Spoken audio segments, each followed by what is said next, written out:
ছাব্বিছত কিন্তু তিনি গগৈ আকৌ লগ হোৱাৰ ইংগিত পোৱা গৈছে। তিনি গগৈটোতো মই যদি কোনো বেয়া নাপায়, এখন বৰ অসম গৈছিল চুকাফাই, এই বৰ অসমখন গৈছিল চুকাফাই।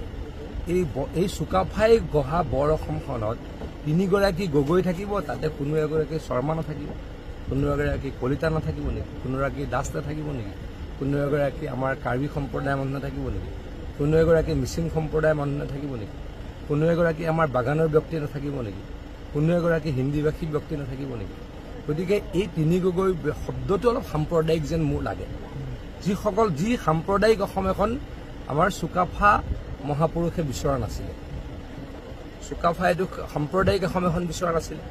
তেখেত আহিছিল বাহিৰৰ পৰা, আহি অসমৰ লগত মিলি গৈছিল, অসমৰ ভাষা সংস্কৃতি গ্ৰহণ কৰিছিল আৰু অসমীয়াক একলগ কৰিছিল। সাতৰাজ লগ লগাই একৰাজ কৰিছিল বুলি কয়। এতিয়া যদি তিনিগৰাকী গগৈ ব্যক্তিয়ে কয় আমিয়ে গগৈ, আমিয়ে ৰুল কৰিম, আমি সকল ক'ত গ'লো। গতিকে এই সাম্প্ৰদায়িক চিন্তাধাৰাৰ পৰা তেখেতলোক আঁতৰি আহিব বুলি মই আশা ৰাখিছোঁ।